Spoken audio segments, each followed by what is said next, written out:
पूछने चाहिए थे, वाजिब सवाल पूछने चाहिए थे, जो विपक्ष के नेता का धर्म होता है। लेकिन राहुल जी की पूरी यात्रा का लब्बो-लुबाब जो मैं समझ पा रहा हूं, केवल वो बिहार में जन स्वराज की अपनी भाषा हो सकती है, राजनीतिक सोच अपनी हो सकती है, लेकिन हमारी राजनीतिक सोच यह कहती है कि 90 के दशक में ही खासकर उत्तर भारत के राज्यों में क्षेत्रीय दलों ने कांग्रेस, दुख की बात है कि इंदिरा गांधी और जवाहरलाल नेहरू जैसे बड़े नेताओं की वंश परंपरा में राहुल गांधी। नमस्कार, मैं सतवीर, आप देख रहे हैं न्यूज अड्डा 24। मौजूदगी हमारी राजधानी पटना में है। हमारे साथ आज जदयू के प्रवक्ता नवल शर्मा जी हैं, इनसे बातें करेंगे। राहुल गांधी जो नेता प्रतिपक्ष हैं केंद्र के, और ये बिहार में आए हैं दौरा पर, और पटना के सिटी सेंटर मॉल में फिल्म देखने आए हैं। ऐसे में तमाम विपक्ष के लोग उन पर सवाल कर रहे हैं कि इस समय लोगों को प्लान, रोजगार, ये सब पर बातें करना चाहिए, तो ये आते हैं बिहार में तो और फिल्म देखते हैं।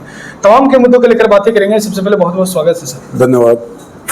कैसे देख रहे हैं सर, बिहार में आए राहुल गांधी जी और मूवी देखने चले गए?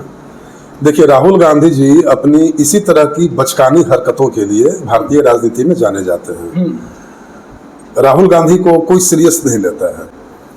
दुख की बात है कि इंदिरा गांधी और जवाहरलाल नेहरू जैसे बड़े नेताओं की वंश परंपरा में राहुल गांधी एक ऐसे नेता के रूप में अपनी छवि बना रहे हैं जिसको पूरा देश नॉन सीरियस नेता के रूप में लेता है। ऑपरेशन सिंदूर के विजय उत्साह में पूरा देश अभी तिरंगा यात्रा में शामिल हो रहा है। भारत पाकिस्तान में तनाव का माहौल चल रहा था। अभी बिहार में चुनाव आने वाला है। राहुल जी बिहार आए हैं, उनको बुनियादी मुद्दों पर सवाल उठाना चाहिए था, सरकार से बुनियादी सवाल पूछने चाहिए थे, वाजिब सवाल पूछने चाहिए थे, जो विपक्ष के नेता का धर्म होता है। लेकिन राहुल जी की पूरी यात्रा का लब्बो-लुबाब जो मैं समझ पा रहा हूँ, केवल वो बिहार में आकर दिखाना चाहते हैं कि देखो, बिहार में भी कांग्रेस की उपस्थिति है और कांग्रेस के नेता के रूप में मैं बिहार आया हूं। तो थोड़ा मीडिया में राहुल गांधी जी को फुटेज मिल जाए, बिहार के लोग जान जाएं कि राहुल गांधी आए हैं, और फिर राहुल गांधी पटना में सिनेमा देखेंगे, पॉपकॉर्न खाएंगे और दिल्ली लौट जाएंगे। यही वो करने आए। लेकिन विपक्ष के देखें तो जनसुराज एक है, जनसुराज ने भी सवाल ये उठाया है कि ये राहुल गांधी आए बिहार यात्रा पर और अब ये राजद का झंडा धोने के लिए आए हैं, इनका कुछ है नहीं। देखिए, जन स्वराज की अपनी भाषा हो सकती है, राजनीतिक सोच अपनी हो सकती है, लेकिन हमारी राजनीतिक सोच यह कहती है कि 90 के दशक में ही खासकर उत्तर भारत के राज्यों में क्षेत्रीय दलों ने कांग्रेस के राजनीतिक जनाधार को खींच लिया। अब कांग्रेस पूरी तरह जमीन पर कंगाल हो चुकी है। कांग्रेस के पास कोई समर्थक वर्ग बचा नहीं और क्षेत्रीय दलों का झोला उठाने के सिवा कांग्रेस के पास अब कोई विकल्प नहीं बचा। अगर कांग्रेस यह सोचती है कि हम अपने दम पर एक नए जनाधार का निर्माण करेंगे और अपने राजनीतिक वजूद को फिर से जिंदा करेंगे, तो शायद वो लोग मुंगेरी लाल के हसीन सपने देख रहे हैं। क्योंकि जब जनाधार निर्माण का वक्त था, तब इन लोगों ने बड़ी बेमुरवती से जनता की आशाओं को रौंदा। जैसे 90 के पहले जब इन लोगों की सरकार थी, तो देखिए इन लोगों ने क्या क्या किया बिहार में।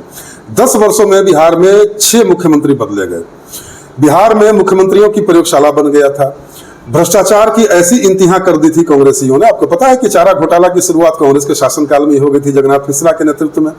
और जगन्नाथ मिश्रा के बारे में आप और जान लीजिए कि ये लोग पटना गांधी मैदान भी बेचने की तैयारी कर चुके थे, पटना स्टेशन की बिक्री की बात कर चुके थे। तो जो लोग गांधी मैदान बेचने की सीमा तक जा सकते हैं, पटना स्टेशन बेचने की सीमा तक जा सकते हैं। और छोड़िए, इन लोगों की पुलिसिंग के बारे में आपको याद है कि कैसा प्रशासन दिया था इन लोगों ने बिहार को। भागलपुर में एक अखफड़वा कांड हुआ था, जिसमें जेल के कैदियों की आंखों में डालकर उन्हें अंधा कर दिया गया था। अरवल में नरसंहार जो हुआ था दलितों का, अरवल नरसंहार, उसमें पुलिस ने खुद निहत्थे दलितों पर गोलियां बरसाई थी। ऐसा भारत के स्वतंत्र भारत के इतिहास में कभी नहीं हुआ था। तो कांग्रेस के शासनकाल में जिस शिक्षा व्यवस्था की बात आज राहुल गांधी जी कर रहे हैं, इन्हीं के जमाने में, कांग्रेस के जमाने में ही बिहार में वित्त रहित कॉलेजों की भरमार हो गई थी। और वो सारे वित्त रहित कॉलेज आज बिहार की शिक्षा व्यवस्था पर कैसे नासूर बने हुए हैं, आप देखिए। ये उसी लालू यादव के साथ, उन्हीं लालू यादव के साथ सरकार चलाए जिस लालू यादव ने बिहार में चरवाहा विद्यालय खोलकर पूरे संसार में बिहार की शिक्षा व्यवस्था का मजाक उड़ाया। तो कोई आप पर भरोसा कैसे करेगा? चलिए मान लेते कि आप एक नेता के स्तर पर बड़े विजनरी नेता हैं। राहुल गांधी के व्यक्तित्व में कोई डायनेमिक्स होता, कोई विजन होता, तो शायद लोग विचार भी करते कि चलो जरा इनको आजमा कर देखा जाए। तो प्रथम दृष्टया ये व्यक्ति अपनी शारीरिक भाव भंगिमा से नेता कम, नेतृत्व की गंभीरता कम, इनमें मस्खरापन ज्यादा दिखाई देता है। तो आखिर आप में है क्या? कोई सुरखाब के पंख लगे हैं आप में? ना आपके पास पॉलिसी है, ना आपके पास गंभीर नेतृत्व है, ना कोई नियत है, तो बिहार की जनता पर भरोसा क्यों करे? बिहार में नीतीश कुमार जी ने लोगों को सुशासन और विकास के रास्ते पर दौड़ना सिखा दिया है, और अब बिहार की जनता जानती है कि बिहार की बेहतरी के लिए नीतीश कुमार के सिवा उनके सामने कोई विकल्प नहीं है। तो राहुल गांधी जितना बिहार में आए, आप दौरा करते रहे, एनडीए की राह और आसान होगी। क्लियर करिए थोड़ा सा कि एनडीए के रास्ता आसान होगा या तेजस्वी की मुश्किलें बढ़ेंगी? दोनों ही साथ साथ होगा। तेजस्वी यादव की मुश्किलें तो बढ़ने तय है, लेकिन तेजस्वी यादव की जो मुश्किलें बढ़ेंगी उसका एनडीए की सेहत पर सकारात्मक असर पड़ेगा। अब जाहिर सी बात है कि देखिए, राहुल गांधी जी कभी भी गंभीर बातों की चर्चा के लिए नहीं जाने जाते हैं। तो राहुल गांधी बिहार में आएंगे, कुछ न कुछ ऐसा बोलेंगे, कुछ न कुछ ऐसा करेंगे, अपने भाव भंगिमा के चलते, अपने शारीरिक हाव भाव के चलते लोगों के बीच में हास्य का पात्र बनेंगे। तो हमारे लिए तो और आसान होगा ना। आपको तो पहले ही बता चुके कि राहुल गांधी के पास न तो उनके व्यक्तित्व में कोई गतिकी है, न कोई डायनेमिक्स है, न उनके पास कोई विजन है। तो राहुल गांधी जितना आएंगे उतना ही एनडीए को और फायदा होगा, इसलिए उनके आने से हमें क्यों चिंता होगी। चलिए, बहुत बहुत धन्यवाद। तो देख सकते हैं नवल शर्मा जी हैं जिन्होंने साफ तौर पर ये कहें कि अगर बिहार में राहुल गांधी आए हैं तो इससे एनडीए का रास्ता और साफ हो जाएंगे, तेजस्वी का मुश्किलें इसमें बढ़ेंगे। जी हाँ, तो आप बाकी इस वीडियो को प्रतिक्रिया का इंतजार हम करते हैं। मिलते हैं एक नए वीडियो के साथ। बहुत बहुत